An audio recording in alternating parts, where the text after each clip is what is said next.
ये देखिए स्टूडेंट्स, यहाँ पे मैंने कुछ एनिमल्स और प्लांट्स के कुछ लाइफ स्पान लिखे गए हैं। जो भी आपकी वो एनसीईआरटी बुक में नहीं दिया गया है वो मैंने यहाँ पे कुछ टेबल के थ्रू लिख के दे दिया है, तो आप इसमें से कॉपी कर सकते हैं वीडियो को पॉज करके। तो इसमें फर्स्ट मैंने दिखाया है कि एलिफेंट का लाइफ स्पान कितना होता है 70 ईयर्स। रोज़ प्लांट का होता है 7 to 8 ईयर्स। डॉग का होता है 20 to 30 ईयर्स। बनाना ट्री का होता है 6 ईयर। राइस प्लांट का होता है 3 to 7 मंथ। इसी तरह यहाँ पे आप देख सकते हैं कि पैरोट की साइज़ कितनी छोटी है स्टूडेंट, लेकिन देखिए आप इनका लाइफ स्पान और इसका लाइफ ट्रांसवर्स है 140 ईयर्स। मतलब कि ये 140 ईयर्स तक 140 साल तक ये ज़िंदा रह सकते हैं पैरोट्स। फ्रूट फ्लाई जो मक्खी हमारे घर पे होती है वो ज़िंदा रह सकती है, और या फिर उसका लाइफ स्पान है 24 आवर्स, मतलब कि एक दिन का उसका लाइफ स्पान है। बनियन ट्री, ये तो मैंने पहले ही आपको कह दिया है कि इसका लाइफ स्पान है 200 ईयर्स। माउस, इसका लाइफ स्पान है 3 to 5 ईयर्स। रेबिट का है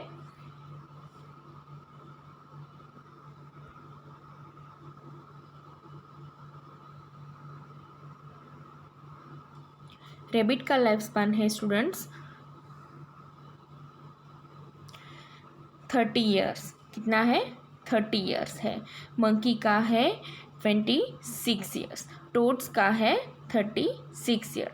कैट्स का है 28 ईयर्स। अब ये टोड्स क्या है? टोड्स माने कि फ्रॉग। टोड्स यानी फ्रॉग जो पहले छोटे छोटे जो जब भी फ्रॉग के एग्स के जो फर्टिलाइजेशन होता है उसके बाद फर्स्ट जो स्ट्रक्चर डेवलप होता है उसको हम बोलते हैं टोड्स यानी कि फ्रॉग। तो उसकी लाइफ स्पान कितनी है? टोड्स फ्रॉग आप जो भी बोलिए, उसकी लाइफ स्पान है 36 ईयर्स। इसी तरह यहाँ पे हम देखिए कि काव की है 18 to 22 ईयर्स। हॉर्स की है 60 ईयर्स।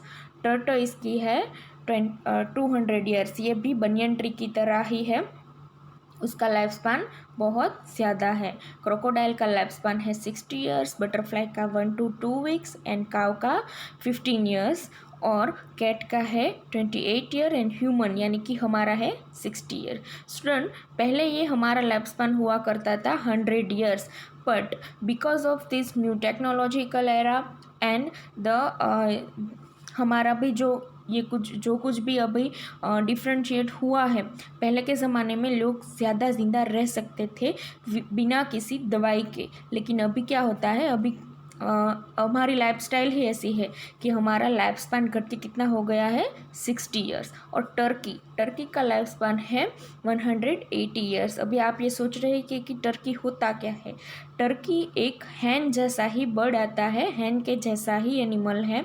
वो क्या है, हैन से ज़्यादा फैटी है और इसमें हमें चिकन ज़्यादा मिल सकता है। इसीलिए क्या होता है स्टूडेंट कि क्रिसमस के दिनों पर यूरोप में, खास करके टर्की देश में, वो लोग क्या करते हैं, इसको बेक करके या और इसकी न्यू डिशेस बनाकर उसको लंच में, डिनर में और यूज़ करते हैं।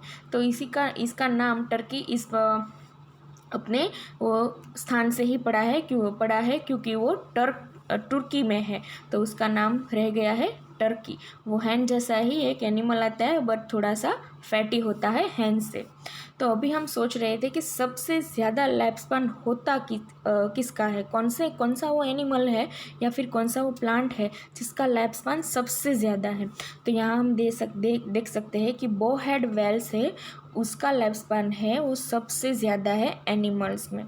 वैसे ही प्लांट में अगर हम देखें, ट्रीज़ में अगर हम देखें तो किसका लाइफ स्पान सबसे ज़्यादा है, तो मैंने यहाँ पे दिखाया है स्टूडेंट कि ग्रेट बेसिन ब्रिस्टलेकॉन पाइन, जो पाइन ट्री है उसका लाइफ स्पान सबसे ज़्यादा है ट्री और प्लांट में। ओके, तो पाइन ट्री है उसका लाइफ स्पान सबसे ज़्यादा है और वेल का लाइफ स्पान एनिमल्स में सबसे ज़्यादा है। तो स्टूडेंट्स, ये हो गया this all about the life span. अब हम देखेंगे रिप्रोडक्शन। अभी हम देखते हैं रिप्रोडक्शन। रिप्रोडक्शन क्या है, तो स्टार्टिंग में ही मैंने आपको बता दिया था कि रिप्रोडक्शन क्या है। फिर भी हम देख लेते हैं ब्रीफ में कि रिप्रोडक्शन की डेफिनेशन क्या है। Reproduction is the capacity of any living organism that they produce them progeny just like them. इसका मीनिंग होता है कि किसी भी लिविंग ऑर्गेनिज्म के पास ये कैपेसिटी है कि वो अपने ही जैसा अपनी प्रोजेनी या फिर अपनी ऑफस्प्रिंग को प्रोड्यूस कर सकता है। इस कैपेसिटी को हम रिप्रोडक्शन भी कह सकते हैं। 11th स्टैंडर्ड में हमने देखा था कि रिप्रोडक्शन है वो क्या है, ग्रोथ का वो कॉन्ट्रोवर्शियस रूप है।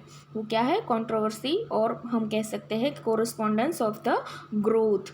तो ग्रोथ होना किसी किसी सेल्स में, यूनिसेल्युलर ऑर्गेनिज्म में अगर हम देख सकते हैं कि एक सेल में से 2 सेल बने, 2 से 4 और 4 में से 6, तो अल्टीमेटली क्या हो रहा है, उसका रिप्रोडक्शन हो रहा है और साथ ही साथ उसका ग्रोथ भी हो रहा है। ओके, तो by reproduction also the number of the organism increase. तो किसी भी स्पीसीज के लिए अपना नंबर बढ़ाने के लिए रिप्रोडक्शन बहुत ज़रूरी है। दूसरा हमारा क्वेश्चन ये है कि why reproduction essential for the organism and describe its type.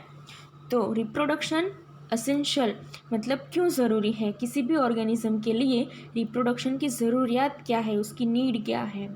Okay, तो reproduction is a fundamental process which ensure the continuity of the species generation after generation. तो क्या होता है, हमें पीढ़ी दर पीढ़ी, हमारी जो पीढ़ी है उसको हमें आगे ले जाना है। तो इस पीढ़ी को हमें आगे ले जाने के लिए generation to generation reproduction necessary है। In the absence of reproduction, the species will not be able to exist and many may soon become extinct. Okay, तो क्या होता है, द स्पीसीज कभी सर्वाइव नहीं कर सकती बिना रिप्रोडक्शन के। Important of reproduction, main important reproduction का क्या है, it creates variation necessary for evolution. तो क्या होता है, इवोल्यूशन उत्क्रांति के लिए रिप्रोडक्शन बहुत ज़रूरी है। It maintain the continuity of species, जैसे कि पहले के सेंटेंस में भी आ गया है। इसका मेन इम्पोर्टेंट यही है कि हमें अपनी स्पीसीज मेंटेन रखनी है। टाइप ऑफ रिप्रोडक्शन, रिप्रोडक्शन की कौन से टाइप है, तो मैंने आपको पहले भी कहा है और अब भी कह रही हूँ कि 2 टाइप है, एसेक्सुअल एंड सेक्सुअल। तो रिप्रोडक्शन के एसेक्सुअल टाइप में क्या होता है, मैं अभी आपको थोड़ा बता देती हूँ, उसके बाद हमें डिटेल में तो देखना ही है। एसेक्सुअल रिप्रोडक्शन में क्या है कि कोई भी गमेट फॉर्मेशन नहीं होती। Male reproductive organ, female reproductive organ, male organism, female organism, ऐसा कुछ भी लिविंग ऑर्गेनिज्म डिस्टिंग्यूश होता ही नहीं है। मीन्स के उसमें क्या है, जेंडर डिस्टिंग्यूश होता ही नहीं है। इसमें क्या है कि एक प्लांट में ही अपना वो स्पोर फॉर्मेशन करते हैं और उसी स्पोर में से या फिर उसके अपने ही किसी भी सेल में से क्या होता है, एक नया प्लांट ग्रो अप होता है। तो इसे हम बोलते हैं एसेक्सुअल रिप्रोडक्शन। उसमें कुछ भी नहीं होता है। देखिए इसमें लिखा भी है, reproduction single parent is involve. एक ही प्लांट में से या फिर एक ही सेल में से रिप्रोडक्शन होता है। And no there is meiosis, इसमें मियोसिस नहीं होती। मियोसिस का मीन्स क्या होता है, जैसे कि हम 11th स्टैंडर्ड में पढ़ चुके हैं कि मियोसिस में क्या होता है, जो भी 2n नंबर ऑफ क्रोमोसोम है उसका क्या होता है, हम हिंदी में अगर हम बोलें तो उसको अर्धीकरण कहते हैं। अर्धीकरण मीन्स कि आधा आधा हो जाता है और आधा आधा होने के बाद वो गमेट फॉर्मेशन कहलाता है, गमेट्स बन जाते हैं। तो इसमें क्या होता है, मियोसिस होती ही नहीं है, यानी कि गमेट फॉर्मेशन होता ही नहीं है। डायरेक्टली किसी एक सेल में से क्या होता है, नया प्लांट या नई स्पीसीज, उसमें से नई लिविंग बॉडी उसमें से बन जाती है। तो ये हुआ एसेक्सुअल रिप्रोडक्शन। अभी सेक्सुअल रिप्रोडक्शन में क्या है, तो भाई इसका उल्टा होता है। सेक्सुअल रिप्रोडक्शन में क्या है कि 2 type of parents are involved and meiosis division results in gamete formation and also variation is produced। इसमें क्या होता है, देखिए स्टूडेंट, एसेक्सुअल रिप्रोडक्शन में क्या है कि कोई भी इसमें कुछ अलग है ही नहीं। एक सेल में से ही दूसरा सेल प्रोड्यूस होता है तो वो क्या होगा, उसकी कॉपी ही होगी।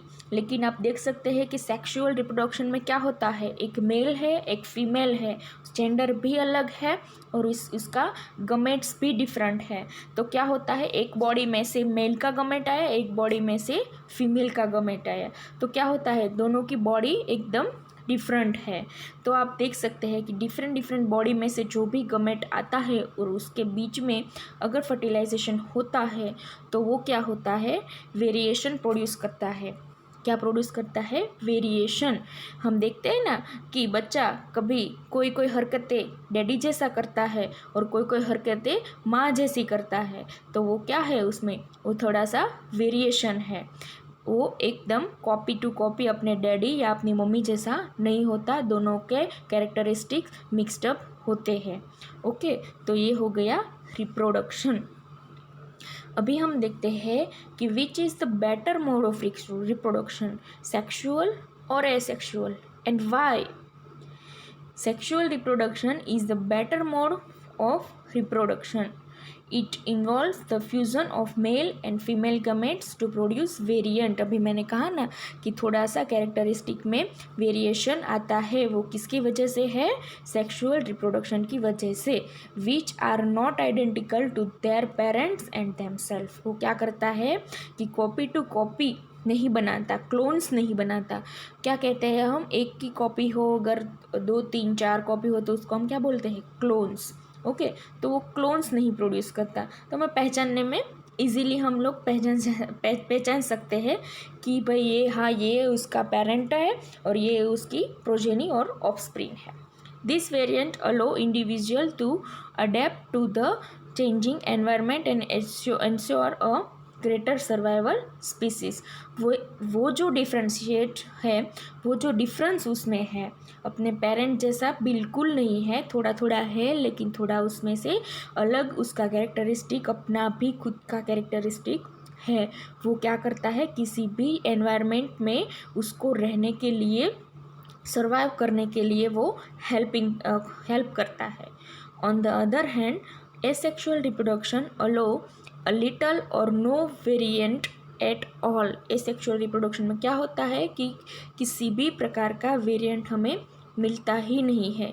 तो क्या होता है कि कॉपी टू कॉपी यानी कि क्लोन्स हमें मिल सकती है, बट वेरिएंट मिल सकता नहीं है। As a result the individual produce is identical to it parent. तो अभी हमने कहा ना कि पेरेंट के जैसे ही प्रोजेनी एसेक्सुअल रिप्रोडक्शन में प्रोड्यूस होती है। और सेक्सुअल रिप्रोडक्शन में क्या होता है कि क्लोन्स नहीं बनते, वेरिएंट बनते हैं। तो वेरिएंट क्यों बनना चाहिए, वेरिएंट क्यों अच्छे हैं क्लोन्स से, क्योंकि वो डिफरेंट एनवायरनमेंट या फिर चेंजिंग एनवायरनमेंट में वो सर्वाइव कर सकते हैं।